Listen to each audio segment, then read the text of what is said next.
शरदचंद्रजी पवार साहेब, महाराष्ट्राचे उद्योग मंत्री माननीय उदयजी सामंत, माजी आमदार अशोक बापू पवार, माजी आमदार सूर्यकांत काका पलांडे, देवदत्तजी निकम, विकासजी लवांडे, राहुलजी पाचरणे, व्यासपीठावरील सगळेच मान्यवर, दामोअण्णा असतील, आमचे पवारे साहेब असतील, या लढ्यात सुरुवातीपासून ज्यांनी अगदी हिरिरीने भाग घेतला ते शेखरदादा पाचुनकर असतील, विश्वासकाका ढमढेरे असतील, सर्व मान्यवर, आपण सर्व उपस्थित, सर्व पत्रकार बांधव.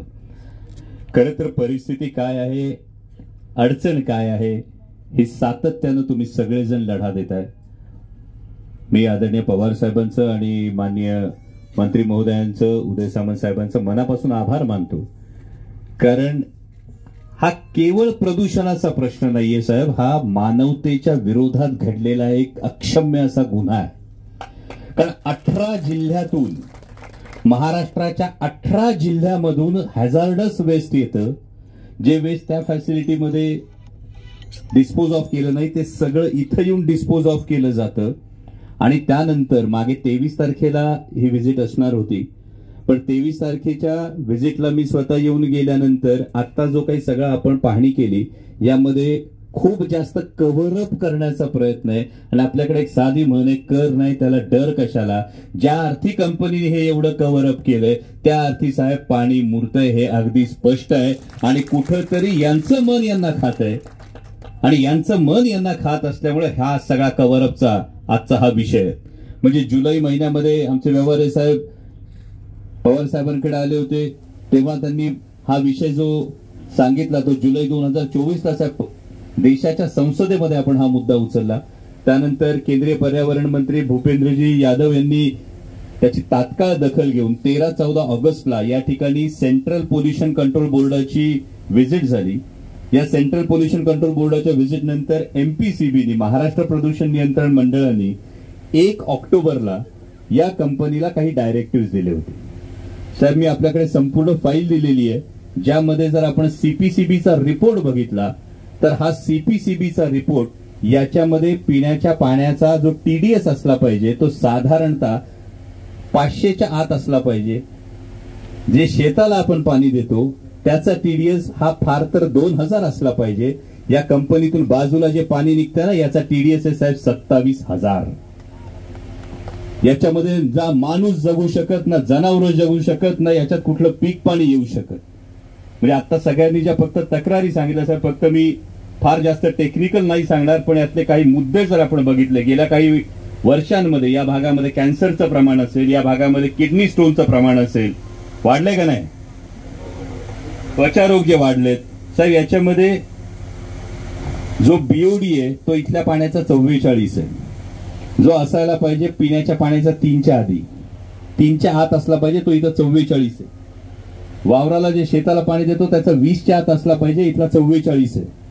साहेब, इथला क्लोराईडचं प्रमाण जे 250 ते 1000 असलं पाहिजे ते इथल्या पाण्यामध्ये 8492 आहे. जे कॅल्शियमचं प्रमाण आहे, जेव्हा किडनी स्टोन होतो, या किडनी स्टोन मध्ये कॅल्शियमचं प्रमाण जेव्हा जास्त असतं तुमच्या पाण्यामध्ये, खाण्यामध्ये, तेव्हा किडनी स्टोनचा आजार जास्त दिसून येतो. साहेब, कॅल्शियम हार्डनेस 2280 आहे, मॅग्नेशियम हार्डनेस 1060 आहे. बरे, कंपनीला जेव्हा गेल्या वेळी असं वाटलं होतं की इथून मागे, खूप प्रामाणिकपणे सांगतो साहेब, अनेक रिपोर्ट्स मॅनेज झाले होते. जेव्हा जुलैमध्ये इथे सगळे हे लढा देणारे माणसं सांगतील इथून सॅम्पल कलेक्ट व्हायचं, लॅबमध्ये जाणारं सॅम्पल वेगळं असायचं साहेब.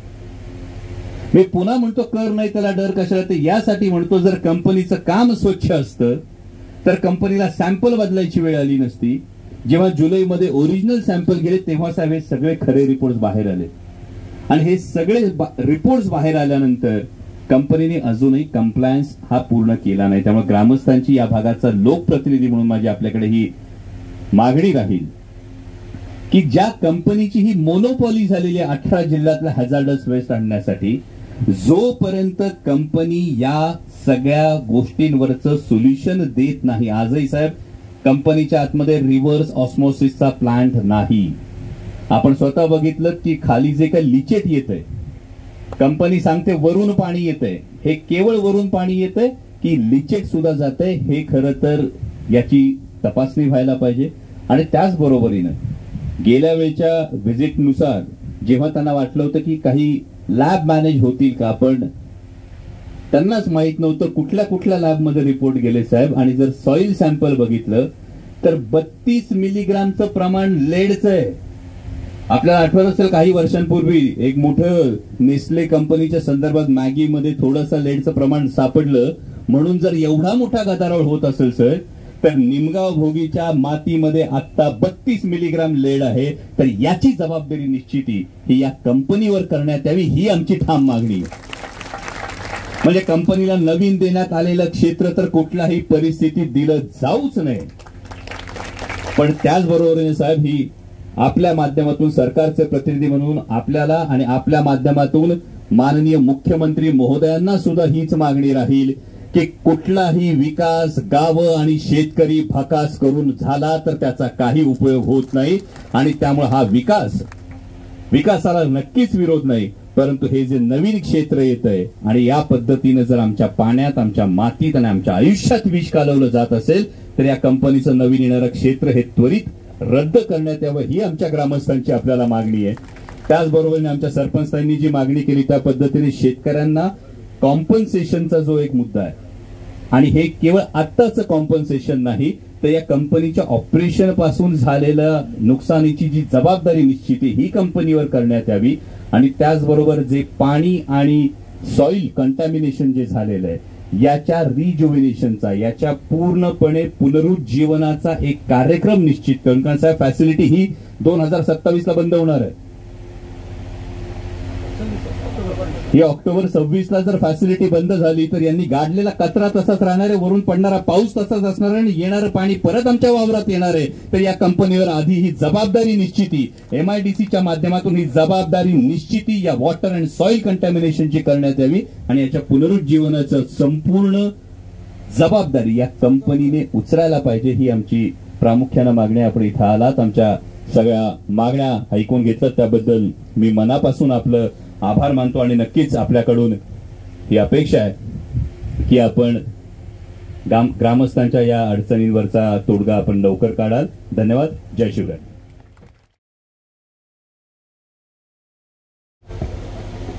आदरणीय पवार साहेब, आदरणीय खासदार अमोल कोल्हेजी, व्यासपीठावर उपस्थित असलेले सर्वच आमचे सहकारी आणि मोठ्या संख्येने उपस्थित असलेले बंधू आणि भगिनींनो, राज्याचा उद्योग मंत्री म्हणून आदरणीय पवार साहेबांबरोबर ह्या परिसराची मी स्वतः पाहणी केली आणि पाहणी केल्यानंतर मला देखील या सगळ्या गोष्टींचं गांभीर्य राज्याचा उद्योग मंत्री म्हणून नक्कीच कळलेलं आहे. ज्या ठिकाणी शेती होत होती, ज्या ठिकाणी संत्र्याची लागवड होत होती, ज्या नदीमधनं आपण पाणी पित होता त्या नदीची परिस्थिती देखील काय हे देखील मला साहेबांनी दाखवली. काही ठिकाणी ओव्हरफ्लो झालेलं पाणी कशा पद्धतीनं शेतामध्ये सोडलं जातं याची देखील पाहणी मी केली. आणि राज्याचा उद्योग मंत्री म्हणून माझ्या विभागापुरते जे काही अधिकार मला आहेत हे एक मिनिट, या बाजूच्या लोकांनी खाली बसतात, ते ढीग आहेत, ते मंत्रिमंडळांना दिसलं पाहिजे. खाली बसा. योगायोग असा आहे की साहेबांनी तुम्हाला खाली बसायला सांगितलं आणि माझं चित्र मला तिथं बघायला मिळतं. याचा अर्थ एवढा 100% तुम्ही घ्यावा की ज्या विभागाचा मंत्री म्हणून मी काम करतोय त्या विभागामार्फत इथल्या शेतकऱ्यांवर कुठचाही अन्याय होणार नाही, हा शब्द साहेबांच्या समोर मी आज आपल्याला देतो. हे सगळं करत असताना ज्या काही मागण्या आहेत त्या मागण्यांचा देखील थोडा मी उहापोह करतो. माझ्याकडे 2 कागद महाराष्ट्र पोल्युशन बोर्डाने या ठिकाणी दिलेले आहेत. अमोलजी जे तुम्ही सांगितले तेच, यामध्ये शेतकऱ्यांची नाही शासन म्हणून आमची देखील भूमिका हीच राहणार आहे की MPCBनं ज्या काही गोष्टी कंपनीला सांगितलेल्या आहेत त्या त्यांनी पूर्ण केल्याच पाहिजे. त्या काही मेहरबानी करत नाही. कारण जे शेतकऱ्यांनी जमिनी दिल्या, शेतकऱ्यांच्या जमिनीवर हा प्रोजेक्ट महाराष्ट्र शासन म्हणून आम्ही सगळ्यांनी मिळून या ठिकाणी आणला आणि हा आणल्यानंतर हा प्रोजेक्ट एस्टॅब्लिश झाल्यानंतर एखादी संस्था, एखादा मालक किंवा तिथले विश्वस्त जर अशा पद्धतीनं मनमानी करत असतील तर त्यांना चाप लावण्याचा माझ्या विभागाला जेवढा अधिकार आहे तो 100% लावला जाईल आणि त्याच्यामध्ये सगळ्या शेतकऱ्यांना विश्वासात घेऊन काम केलं जाईल. 2 महत्वाचे मुद्दे जे मला या ठिकाणी जाणवले त्याचा उल्लेख मी या ठिकाणी करतो की पाण्याचा प्रवाह जो शेतीमध्ये सोडला जातो, ज्याचा उल्लेख मगाशी आता तुम्ही देखील केला की तुम्ही पाणी प्यायचा, तिथं गुरं देखील पाणी प्यायची, तिथं संत्र्याची लागवड व्हायची, तिथं शेतीची लागवड व्हायची. आणि आज हे अमोलजींनी देखील सांगितले की आता साहेब आणि मी इथं येणार आहे म्हटल्यानंतर तात्पुरती डागडुजी केली गेली, हे फक्त तुमचं मत नाही, हे मी स्वतः देखील बघितलेलं आहे. आणि मुरुम काल टाकलेला कसा असतो आणि पूर्वीचा कसा असतो एवढे समजणारे आपण सगळे कार्यकर्ते सक्षम आहोत, हे देखील मला माहिती. आणि म्हणून मी माझ्या अधिकाऱ्यांना देखील मगाशी सांगितलं की MIDCचा जो काय याच्यामध्ये रोल होता त्या MIDCच्या रोलमध्ये आपण पूर्ण शेतकऱ्यांबरोबर असलं पाहिजे.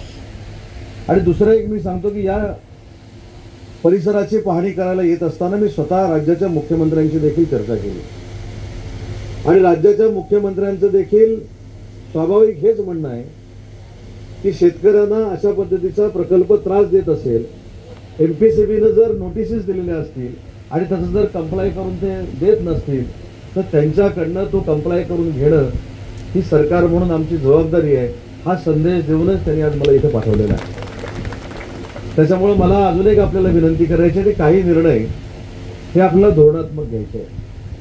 ज्या जागेचा उल्लेख झाला त्या जागेचा जर आपण इतिहास बघितला तर ऑक्टोबर 2026ला ही जागा ही संपणार आहे, बरोबर आहे ना, आणि मग कंपनी इथनं निघून जाईल. मी अमोलजी आज आपल्याला शब्द देतो की आमच्या MIDC कडनं ती जागा सोडल्यानंतर त्यांनी जी काही कार्यवाही करायची आहे ती केलीच पाहिजे, अशा पद्धतीचं सक्तीचं पत्र आजच त्यांना पोहोचेल. त्याच्यामध्ये देखील चिंता करण्याचं काही कारण नाही. कारण हे काही साहेबांच्या घरचं काम नाही, माझ्या घरचं काम नाही, अमोलजी तुमच्या घरचं काम नाही, शेतकऱ्यांचं काम आहे. आणि शेतकऱ्यांच्या न्याय हक्कासाठी ज्यावेळी तुम्ही सगळे एकत्र आलेला आहात त्यावेळी शासन म्हणून आमची देखील जबाबदारी आहे की त्याला आमच्यापर्यंत न्याय दिला गेला पाहिजे. आणि दुसऱ्या जागेचा जो आपण उल्लेख या ठिकाणी केला त्याबद्दल देखील एक खुलासा होणं गरजेचं आहे की ही जागा या कंपनीनं मागण्याच्या ऐवजी ही जागा ऑक्टोबर 2026ला संपणार असल्यामुळं पर्यायी जागा द्यावी असं MPCBनं NOC देऊन आमच्याकडे मागणी केली आणि म्हणून 2022ला या संदर्भातला निर्णय आम्ही घेतला. परंतु मी हा देखील आपल्याला शब्द देतो, आज पंकजाताई जरी या कार्यक्रमाला उपस्थित राहू शकल्या नसल्या वातावरणाच्या बदलामुळं, तरी देखील आपण सांगाल त्यावेळी त्या खरं तर बैठकीला साहेब आपण येण्याची आवश्यकता नाही, आला तर साहेब अतिशय आनंद आहे. पण अमोलजी तुम्ही असाल आणि आपण सगळे बसून जे तुम्हाला पर्यावरण विभागाकडनं देखील अपेक्षित काही निर्णय आहे हे मी करून देईन अशा पद्धतीचा निरोप देखील पंकजाताईंनी मला देखील दिलेला आहे आणि साहेबांबरोबर देखील त्या बोललेलं आहे. शेवटी एखाद्या गोष्टीचं चांगलं करत असताना त्याच्यासाठी शेतकऱ्यांच्या बोटावर वरवंटा फिरवावा ही भूमिका शासनाची असूच शकत नाही. पण ज्याचा उल्लेख मगाशी आपण केला की महाराष्ट्राच्या उद्योग जगतामध्ये जेवढ्या MIDC महाराष्ट्राच्या विविध क्षेत्रामध्ये झाल्या त्याच्यामध्ये शरद पवार साहेबांनी पुढाकार घेतलेला होता, याच्यामध्ये दुमत कोणाचंच असू शकत नाही. पण ज्या MIDC झालेल्या आहेत तिथनं येणारं सांडपाणी असेल, तिथनं येणारं शेतकऱ्यांना त्रास देणारं प्रदूषण असेल किंवा असं 18 जिल्ह्यातलं जे वेस्ट आहे ते आपल्याकडे येऊन याचा त्रास जर आपल्याला होणार असेल तर त्याच्यावर निर्णायक भूमिका आम्ही नक्की घेऊ. कारण शेवटी या सगळ्या गोष्टी आपल्या जीवनाशी निगडीत आहेत. डॉक्टरने देखील सांगितलं की किडनी स्टोनचा त्रास होतोय, कॅन्सरपर्यंत ह्या गोष्टी सगळ्या जायला निघालेल्या आहेत. कशा पद्धतीनं पाण्यात क्षारांचं प्रमाण असावं हे देखील डॉक्टर साहेब तुम्ही सांगितलं. या सगळ्याच्या नक्की चर्चा त्या बैठकीमध्ये केल्या जातील. आणि आज माझ्याकडे 2 कागद जे MPCBने दिलेले आहेत त्याच्यामध्ये त्यांनी स्पष्ट कंपनीला असं सांगितलं, अधिकारी देखील उपस्थित आहेत, की त्यांनी देखील त्यांना सांगितलेलं आहे की या सगळ्या गोष्टी तुम्हाला कराव्याच लागतील. तर MPCBच्या अधिकाऱ्यांना देखील मला एक सूचना माझा विनंती करायची आहे की या सगळ्या गोष्टी करत असताना आपण कार्यक्षमपणानं या कंपनीच्या लोकांना धारेवर धरलं पाहिजे. कारण शेवटी तुम्ही आम्ही सगळे जे समाजकारणामध्ये, तुम्ही समाजकारणामध्ये काम करत नाही, आम्ही समाजकारणामध्ये काम करतो आणि तुम्ही प्रशासनामध्ये काम करता, आपल्या दोघांचंही कर्तव्य हेच आहे. तर एखादी गोष्ट आपल्या निदर्शनास आलेली असेल तर त्याच्यावर कुठच्याही परिस्थितीमध्ये तोडगा काढून समोरच्याला न्याय दिला पाहिजे. आणि मला हे देखील आश्चर्य आहे की लॅबमध्ये जाताना, लॅबमध्ये जाण्याच्या प्रवासामध्ये ते सॅम्पल बदललं जातं म्हणजे किती कार्यक्षम लोक आहेत याचा अनुभव देखील आज इथं आल्यानंतर मला आला. परंतु अमोलजी पुढच्या काळामध्ये असं होणार नाही याची दक्षता आम्ही नक्की घेऊ. आणि तुम्ही जो रिपोर्ट आम्हाला दिलेला आहे त्याचा शब्दांशब्द वाचून या शेतकऱ्यांना न्याय कसा दिला जाईल यासाठी आम्ही नक्की प्रयत्न करू. आता साहेबांनी देखील सांगितलं, खरं तर मी साहेबांना त्या बैठकीला नको एवढ्यासाठीच सांगत होतो की ह्या संपूर्ण गावाची बैठक आहे, या मर्यादित विषयाची बैठक आहे आणि साहेबांसारख्या व्यक्तिमत्वानं सारखं बैठकांना यावं हे अपेक्षित नसल्यामुळे मी साहेबांना सांगितलं. पण साहेब, तुम्ही जर त्या बैठकीला उपस्थित राहणार असाल हा आमचा देखील मोठेपणा असणार आहे आणि तुमची वेळ घेऊन पुढच्या 15 दिवसामध्ये नक्की या बैठकीचं आयोजन केलं जाईल हा देखील राज्याचा उद्योगमंत्री म्हणून मी शब्द देतो. आणि मुख्यमंत्री महोदयांनी अजून एक पवारसाहेब या ठिकाणी सांगितलंय की आवश्यकता जर असेल आणि तुमचं जर म्हणणं असेल तर मुख्यमंत्री महोदय देखील स्वतः या विषयाची बैठक घ्यायला तयार आहेत आणि ते देखील स्वतः पवारसाहेबांशी चर्चा करणार आहेत. त्याच्यातनं देखील बैठकीचं आपण आयोजन करू. आणि हे सगळं करत असताना केंद्रबिंदू आपला शेतकरी आहे, केंद्रबिंदू आपला इथला जमीनदार आहे. त्याच्यामुळे त्या जमीनदारावर अन्याय होऊ नये ही देखील राज्याच्या मुख्यमंत्र्यांची भूमिका आहे आणि म्हणून ते स्वतः देखील शरद पवार साहेबांबरोबर चर्चा करणार आहेत. अजून एक महत्वाची गोष्ट जाता जाता जी मला आपल्याला शेतकऱ्यांना सगळ्या सांगायची आहे ती एक महत्वाचा मुद्दा असा आहे की MIDCच्या माध्यमातून जी काही नियमावली आहे ती नियमावली तुम्हाला दाखवून, म्हणजे मी तर माझ्या अधिकाऱ्यांना सांगेन, अमोलजी तुम्ही जर थोडा वेळ दिला तर मी अधिकाऱ्यांना तुम्ही जिथं असाल तिथे पाठवून शेतकऱ्यांशी चर्चा करून MIDC कडनं तुम्हाला काय अपेक्षा आहे, MIDC कडनं विधायक तुम्हाला काय अपेक्षा आहे हे तुम्ही मला सांगा. त्याची देखील चांगल्या पद्धतीनं अंमलबजावणी ही माझ्या विभागाकडनं केली जाईल हा एक शब्द आज आपल्या इथल्या शेतकऱ्यांना साहेबांच्या सक्षेनं आपल्याला देतो. आज इथं आल्यानंतर खरोखरच या परिसरातल्या प्रकल्प बाधितांचं किंवा शेतकऱ्यांचं दुःख हे माझ्यासारख्या कार्यकर्त्यांना गांभीर्यानं घेतलंय हे देखील मी प्रामाणिकपणानं सांगतो. आणि हे देखील आपल्याला जाणवलं असेल की इथं जरी मी आलो नसलो तर या प्रकरणामध्ये उद्योगमंत्री म्हणून लक्ष घालण्याचा मी अनेक वेळा प्रयत्न केलाय. परंतु ह्या दोन्ही गोष्टी म्हणजे प्रकल्पाचा पूर्वीचा असलेला हा सगळा जो प्रकार असेल तो किंवा दिलेली जागा असेल त्याच्याशी माझ्याबरोबर पर्यावरण विभाग हा माझ्या जोडीला असल्यामुळं थेट मला एकट्याला ते निर्णय घेता येत नाहीत. परंतु मी पंकजाताईंच्या वतीनं देखील सांगतो की ज्या बैठकीमध्ये साहेब स्वतः उपस्थित राहणार आहेत तिथं आम्ही तुम्हाला आवश्यक असे आणि तुमच्यावर अन्याय होणार नाहीत असे आम्ही निर्णय घेऊ. आणि अजून एक महत्वाची गोष्ट सांगतो की कॉम्पेन्सेशनच्या बाबतीमध्ये डॉक्टर साहेब तुम्ही जो मुद्दा मांडलात ह्याच्याशी मी 100% 10,001% सहमत आहे. जरी राज्याचा मंत्री म्हणून मी काम करत असलो तरी शेतकऱ्यांची दुःख काय असतात हे कोकणातल्या प्रकल्पाच्या निमित्तानं मी स्वतः बघितलेलं आहे. त्याच्यामुळं काही लोकांची जनावरं याच्यामध्ये गेलेली आहेत, काही लोकांना रोगराई निष्पन्न झालेली आहे, काही लोकांची जमीन नापीक झालेली आहे, काही लोकांना उत्पन्न घेता आलेलं नाही. या सगळ्या बाबतीचा एक आराखडा आपण निश्चित तयार करू, मुख्यमंत्री महोदयांकडे जाऊ आणि त्याच्यातनं देखील कंपनीला चांगल्या पद्धतीचं कॉम्पेन्शन आपल्याला द्यायला लावू हा देखील उद्योगमंत्री या नात्याने मी आपल्याला शब्द देतो. आज इथं आल्यानंतर आपली सगळी परिस्थिती मी स्वतः बघितलेली आहे. शासनामधला एक दुवा म्हणून मी नक्की ही परिस्थिती मुख्यमंत्री आणि दोन्ही उपमुख्यमंत्र्यांच्या कानावर घालेल हा शब्द देतो. आणि मी साहेबांच्या समवेत या ठिकाणी आलोय, ही भेट फुकट जाणार नाही एवढाच शब्द देतो आणि थांबतो. जय हिंद, जय महाराष्ट्र. मान्यवर सरकारी बंधू घेईना गेले काही दिवस आमचे खासदार डॉक्टर कोल्हे यांच्यामार्फत हा जो प्रश्न आहे त्याची कल्पना मला स्वतःला देण्यात आली. देशाच्या लोकसभेमध्ये त्यांनी तुमचा मुद्दा मांडला आणि केंद्र सरकारला सांगितलं की निर्णय करण्याची आवश्यकता आहे. त्यांचं भाषण झाल्याच्या नंतर त्यांनी मला येऊन सांगितलं की अशा प्रकारची मागणी केलेली आहे, तुला सगळ्यांची साथ मिळेल. त्याच्यानंतर मी पुन्हा त्यांचा प्रयत्न केला, माहिती घेतली आणि हा जो प्रश्न आहे तो एकतर निवडा मोदी सरकार केलीच नाही, आजूबाजूच्या सगळ्या गावावर, पाण्यावर, जमिनीवर, पिकावर, जनावरांचं सगळ्यांना त्याची किंमत आता द्यावी लागते हे दिसतं. आता सांगण्यात आलं की साहेबांनी MIDC घेतली आणि खरं आहे. मला आठवतंय एक दिवशी मी अहमदनगरकडे येत होतो, पुण्यात चालू होतो. माझ्या गाडीमध्ये बापूसाहेब फिटे ते त्यावेळेला जिल्हा परिषदेचे अध्यक्ष होते आणि आम्ही इथं आलो. सगळी जमीन ठीक नाही, काही नाही. गाडी थांबवली आणि बापूंना विचारले तिथं पिकं कोणती घेतं. बापूंनी सांगितलं की हा आमचा दुसरा भाग आहे, तिथे एक पीक येतं. म्हणजे कोणतं म्हणजे कुसळ, दुसरं काही ते येत. म्हणजे आता इथं कुसळ येत असेल तर इथं उद्योग आणला तर चालेल का? हे चालेल.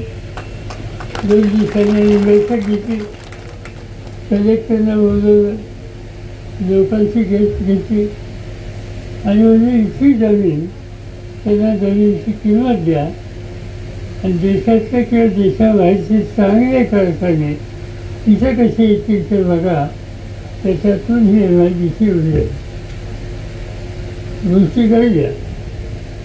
MIDC आल्याच्या नंतर शिरूर तालुक्याचं औद्योगिकरण ते मोठ्या प्रमाणात झालं.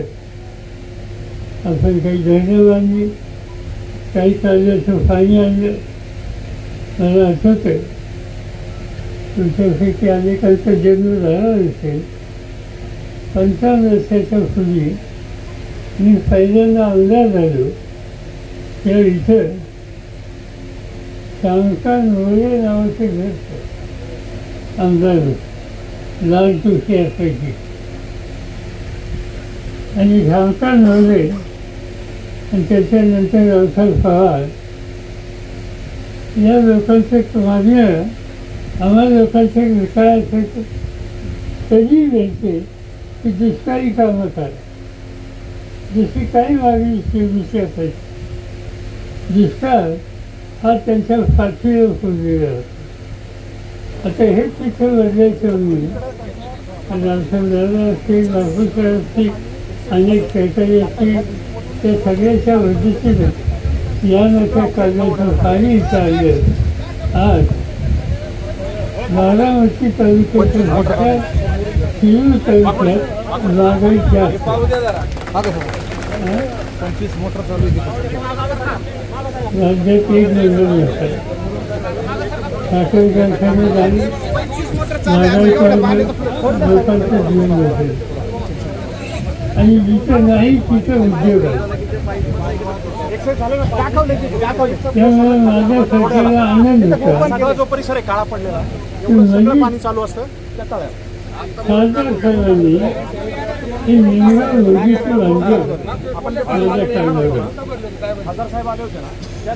आणि अभिवादन सांगायचं की शिरूर तालुका बारामती सुरू केला. तर हा निवडणूक नोटीसचा प्रश्न आणि ही जी कंपनी आहे त्यांनी विकास कसा. माणसं कॅन्सरमध्ये, माणसाला किडनीचा त्रास होतोय, खोलण्यासाठी प्रदूषणाचा त्रास होतोय, धुळं मिळत आहे, जमिनीचा फोट गेलेला आहे. हे काही चित्र दिसतं जमिनीचं ते भयानक अशा प्रकारचं आहे. ते केवळ एका उद्योगामध्ये राहिलेलं आहे. आता त्याचे काही मार्ग करायला लागले. हे उद्योग काही दृष्टीने गरजेचे असतात पण त्याला काळजी घ्यावी लागते. आणि इथं ती काळजी कमी घेतलेली असावी असं दिसतं. आता याचा मार्ग काढावा लागेल आणि तो मार्ग काढण्याच्यासाठी उद्योगमंत्री आणि पर्यावरणाचा विषय त्यांच्याकडे आहे तर पंकजाताई मुंडे यांच्याकडे या जबाबदारी आहे. आता मंत्र्यांनी सांगितल्याप्रमाणे एक विशेष बैठक मुंबईला बोलू, किंवा लोकांना बोलू आणि या बैठकीमध्ये तिसऱ्या प्रश्नाचा अंतिम निर्णय लवकर कसा घेतोय त्याच्या तळी आपण घेऊ. माझ्या दृष्टीला 2-3 गोष्टी कराव्या.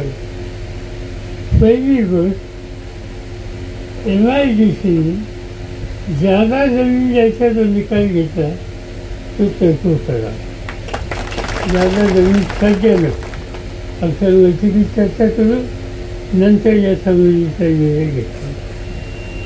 हा जागा जमिनीचा संबंध. दुसरा महत्त्वाचा निर्णय घ्यावा लागेल की जे शेतीचं, जमिनीचं, गुराढोरांचं जे काही नुकसान झालं त्याच्याबद्दलची नुकसान भरपाई या कंपनीने एकही शेतकऱ्यांना द्यायला हवी.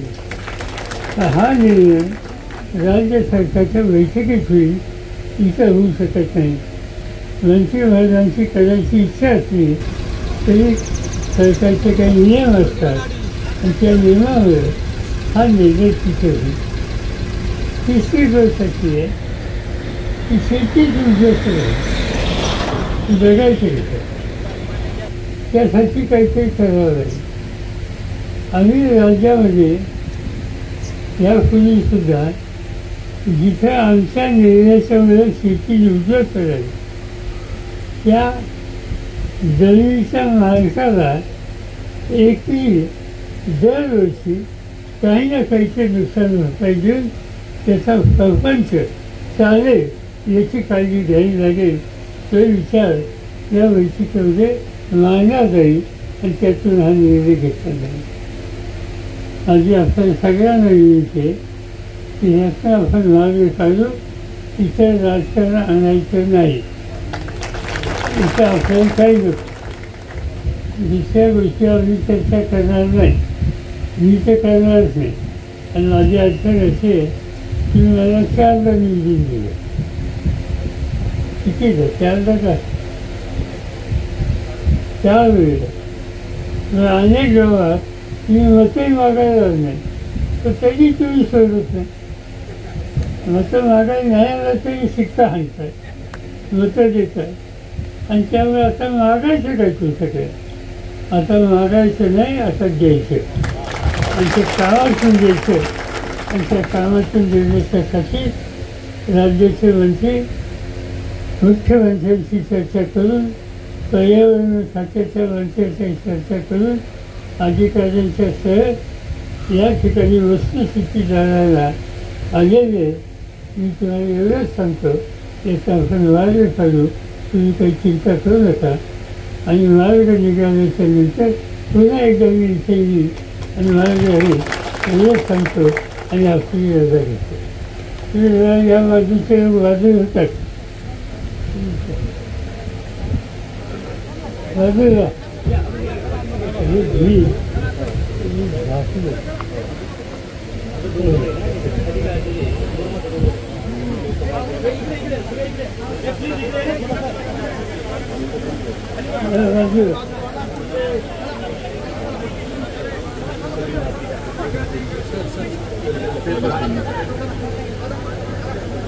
बाजू घ्या.